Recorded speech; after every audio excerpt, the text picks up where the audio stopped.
Welcome to today's live, which is coming to you from Abenteuer und Allrad in Bad Kissingen in Germany. Don't want to look at me, you want to look at the other things. So let's turn the camera around, and I'll see I've got a bit of that gimbal stuck in the way again, haven't I? I'm going to have to move the camera slightly over. Oh, might be a bit lopsided. Anyway, never mind. We'll do that, and I'll take you around and show you what's to be seen here this hot Saturday morning. Now, Abenteuer und Allrad is the largest off-road trade fair in the world. Why are these Porsche cars here? I don't know. And but yesterday I took you through these halls here, and tents, and off-road caravan, and we'll actually start off with this one here. This these KCT windows. These windows will cost at least 2,000 euros, but these are the security windows which most people probably find necessary in a vehicle. By the way, I want to ask, if there's any problems with the internet, then please write it down, because I don't know. All I can see is the screen in front of me, which is very dark. Well, sorry, it's not so bad at the moment, but might get very dark, and but it's very clear. The picture's very good. So the picture at your end is bad, then I need to know to actually stop actually walking around. Now, Ineos, I've been asked to show Land Rover. The Land Rover is the typical off-road vehicle. It is the commonest vehicle, I would have to say, here. And let's have a look inside. And the reason I want to have a look at this, because down here there's a couple of old Land Rovers. We've got this one here, which is from 1959, and so it's also a right-hand drive vehicle. And there's another one here which is 10 years younger, 1969. This is sort of stuff when I was in the army. We had these things here that absolutely is from this period. So the stuff that we had was all old. I wasn't in the army in 1969. Says there, please don't touch, so I won't.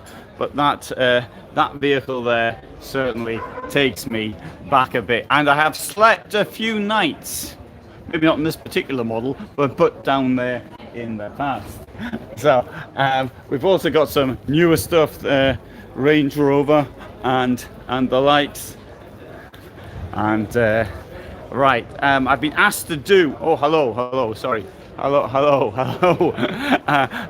So I've been asked to do more information on this. I'll come back and do a more detailed video. Unfortunately, I can't really say a great deal about the things, but I'll do my best. Now, the avatar I used for this live was this rhinoceros on top of the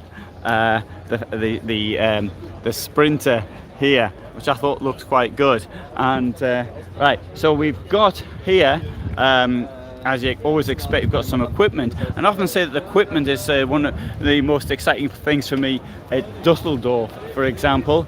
And so we've got things like fridges, of course. There's a number of companies making fridges, two-way fridges. In fact, two-way fridges are really just one-way, because they only work off 12 volts. I mean, the 230 just powers the battery, which then the 12 volts comes from.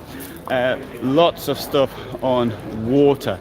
Here's a number of companies offering water solutions. But down here we've got some of the biggest vehicles of the lot, though. Here, this is from Unicat, I think, once, and this character here, I don't know what the cost is, but absolutely enormous. I think this is, no, I'm not too certain if this vehicle or the EuraMobil Leopard is the largest here. And this one here, which I believe was also here last year as well, with the raising roof to give it more space. The trouble is, obviously, if you've got a raising roof, then it does limit your storage at the top, but on the other hand, it does allow you to get to places which vehicles without a raising roof can't get into. So that's the advantage of that. And there's yet another Unicat motorhome expedition vehicle. And so here we've got some of the stuff from Victron Energy. This is they make all sorts of components for electrical installations in motorhomes. And there we have, for example, there you go, 100 ampere hour battery, but notice the size of it. It's long, but it's thin, and that could be useful for fitting it into a place where other batteries won't actually go. 200 ampere hour and 200 ampere hour. There we've got some cameras.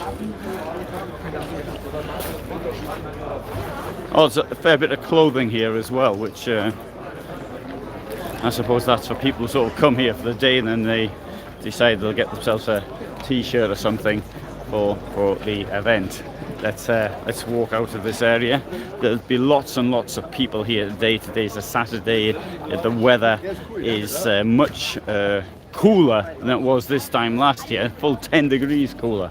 But at 27, I wouldn't want it to be any much hotter than this. Last year it was just too bad. It was awful. It was really, really hot. So I know there's a bit of wind now, and so I'll try and speak above the wind as much as possible. More electricity, and on here there's the generators which power everything around here. Although I believe that here they said at a press conference last year that they're carbon neutral because they generate power from some solar energy or something. Okay, I'll show you around this stand. Tom's Fahrzeugtechnik. I've got a friend, there was a couple I met here. In fact, I did an interview with 2 years ago. It was in October then, and they're about to travel the Panamericana, and they're now at Lake Titicaca in Bolivia in one of these Tom's Fahrzeugtechnik vans. I think it's this one, in fact, the World Cruiser. Now, something like this, yeah, I'll just stick it on the back here, because what's this one? Seeing here what you've got. You put the roof up like that if you need more. It doesn't have to go up. Effectively, you've got a bed, and under the bed you've got all your kit, which is actually required. So and you've got there's a large fridge in there, batteries, everything. And so it's very basic, of course, but it's tough, it's hard, and that's possibly what you might be thinking of if you come off road and into places like in Bolivia, as an example. So let's come down here. And another thing as well, of course, with the low roof, putting the roof up, it does have the advantage. One thing, actually, another big advantage I should have said earlier, is that to transport it, if you're going to ship it to America or somewhere, then it's much cheaper. If the height, I believe, I might be wrong on that one, because if it goes into a container, then the container cost. I need to do an interview with somebody who knows about this, because lots of people actually ask about. Here's a Toyota Land Cruiser. I'll give you the cost. Oh, it's under 100,000. This 98,500. We'll have a look in the back, see what's around the back. So, door through there. It doesn't. The tent is on the roof, and there's not a lot of living space. But again, it's not really designed for living in, but rather sleeping in once you've had a hard day doing other things. Here we have some X-Cap vehicles, and yesterday I actually filmed one of these which had been from 2002, and it looked brand new. It had been done up so well. Really impressive. Right, here we've got Krug, and Krug do off-road machines. So I have done these in some detail in other videos which are on this site, but I'll try and do them from here as well. And got a rather large selection here to be seen. But what I think, and also I'm going to take you over here to Unimog, Lots of people ask for Unimog vehicles to show them, and with the Unimog, what it is, okay, Mercedes front, it works with smaller cabins, smaller habitation areas. So that is really, it's sort of the VW camper of the expedition vehicle world.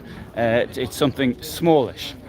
This one here, indeed, not the end of the road, is, I would say, possibly one of the largest Unimogs I've actually seen. Lightweight expedition, so it's under 7,000 kg. And which would mean that on my driving license, so it's a pre-1996 driving license, a car license, I can drive one of them. In theory, legally I can drive it. I'm not saying I can drive it morally or should even drive it, but in theory I am allowed to drive one of these. And there you go. And this is a new one, 175,000. You're going to have to buy the cabin to go with it, and for that you're looking, depending on how you kit it out, but you're looking at least 50,000 at least, and so 225,000 absolute minimum. I think that does include value added tax though on that one. The 50,000 doesn't, so I suppose it's 60,000 now. It's gone up to another box on top of a Unimog. We'll have a look at them in separate videos later if possible. Now here we have, what's curious about this one here is we've got the contrast between what you actually need is to lift the vehicle up as high as possible to make sure that always on on really sort of terrains going up and down, that you've always got contact with the ground, but also to keep it as low as possible. But the problem with keeping it as low as possible means it's not comfortable inside. This is also a military problem as well. So if you've got a personnel carrier, for example, it needs to be as low as possible, but you've got your soldiers in the back need to get out quickly. But when you're sort of crunched up and not very comfortable, it's difficult to get out quickly, so you need lots of practice at doing it at the same time as being high up the ground for the same reason. You've got the dodgy terrain and all the rest that you could find yourself in. So and there's a vehicle, shows up double cab at the front, and I'll give you a price if there were one. I'll tell you it's a lot, if that's any good to you. Right, let's have a little bit more walk down here. Bliss vans, it's a container on the back, but they have a number which they actually do, and smaller ones, larger ones. Sometimes the front the front vehicle, the base vehicle, is new, and other times they've done it on things even from the 1980s. Seen here in the past at Abenteuer and Allrad, and here tsbuscamp.de. This company makes rather unusual designs. You've got the typical Sprinter here, but note the sliding door has been taken out. They've put in a normal door instead of the sliding door. This means, and also it's been brought out like a flare. You can see sort of an entranceway, but this means that at the back the flare can be put on this side, which is much greater than you normally can do, because there's a sliding door. The flare for the width-wise sleeping at the back can't come out very far. This time it can come out far because there isn't a sliding door there to stop it. So normally you see on the other side, the driver's side, if it's left-hand drive, then you see the flare coming out quite a way, but on the slide side of the door it's only a small flare as a general rule. Anyway, so that is the advantage of changing this into a door like that. The disadvantage is the cost.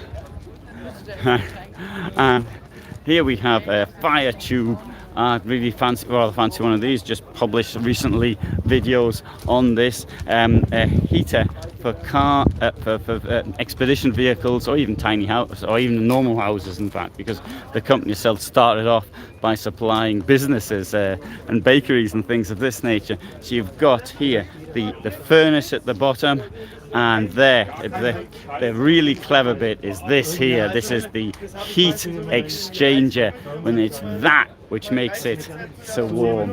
And the vehicle fire engine there from 1969 has been converted into an expedition vehicle, maybe a show vehicle, really, more than anything else. You can see it. I uploaded a tour of it not long ago. Right, coming down here, we've got a rather nice coloured vehicle there, and these type of boxes, although I suspect that is actually not a vehicle, it's just a exhibition vehicle. That's just storing stuff in. And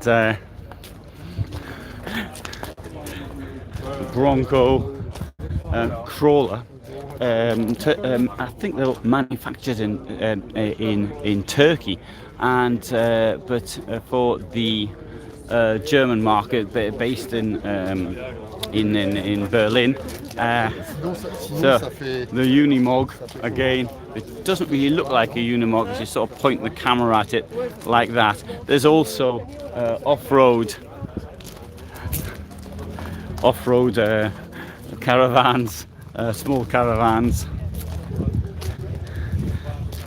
and others.